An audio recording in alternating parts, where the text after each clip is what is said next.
La réaction de l'ennemi, d'une manière générale, est proportionnelle au discernement que nous avons de l'onction, de sa valeur, de sa portée.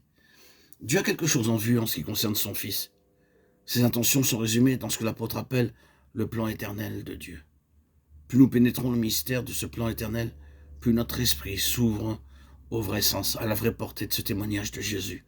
Plus intense aussi est l'antagonisme de l'enfer, ou en d'autres termes, plus grande aussi sera notre part de souffrance de la main de l'ennemi.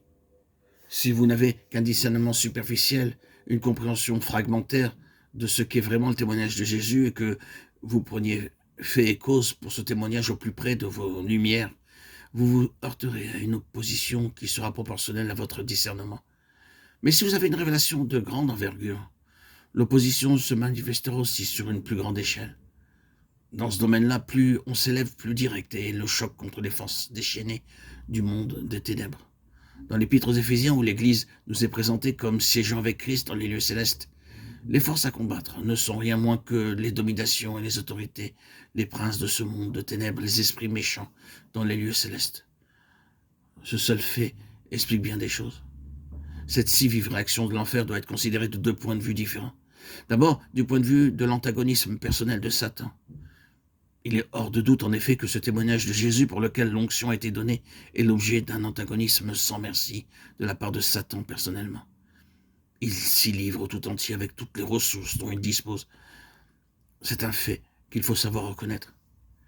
Mais il y a cet autre fait à considérer, cet antagonisme n'existe et ne subsiste que parce que Dieu, dans sa souveraineté, le veut bien. Dieu est au-dessus de tout cela, au-dessus même de cet antagonisme. Cette permission de Dieu s'explique par le fait qu'il y a une relation étroite entre l'onction et la défaite finale de Satan. L'univers, en effet, doit être délivré à jamais de sa présence dans un avenir plus ou moins rapproché, et qu'il va être l'agent déterminant de sa défaite. L'onction. C'est là, en définitive, le but de l'onction. Or, comment donc cette défaite pourrait-elle se consommer si Dieu ne laisse pas l'ennemi sortir de l'ombre et engager la bataille? Quelle fut l'attitude du Seigneur Jésus après son onction au Jourdain? S'aventira-t-il dans le désert de son propre chef pour rencontrer l'ennemi? Certainement pas. C'est le Saint-Esprit qui le conduisit au désert. Dans quel but? Dans le but précisément de manifester, grâce à l'onction qui reposait sur lui, un triomphe absolu sur le chef du royaume des ténèbres. L'antagonisme de Satan est évident. Son animosité ne connaît point de limite.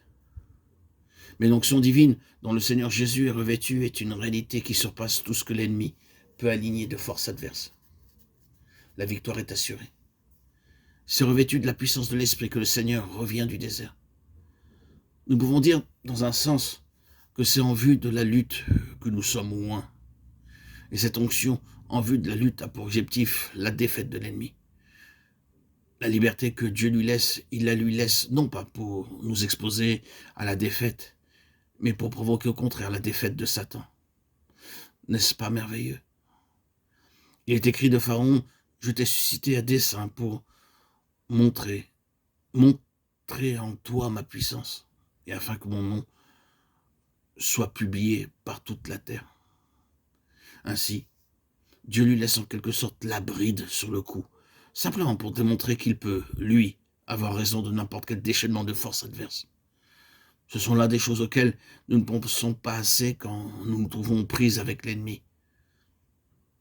Frères et sœurs en Christ, bien-aimés, chers amis, ne l'oublions pas, si Dieu lui permet de concentrer son antagonisme sur l'onction qui est en nous, c'est simplement pour donner à cette onction l'occasion de triompher de Satan. À cet égard, nous ne pouvons nous empêcher de penser que l'ennemi est bien aveugle. Dieu l'a aveuglé. S'il savait que l'onction contre laquelle il se dresse va avoir raison de lui, quel sens y aurait-il de sa part à pousser l'attaque plus loin? Mais c'est là justement que la souveraineté de Dieu apparaît sous un vrai jour.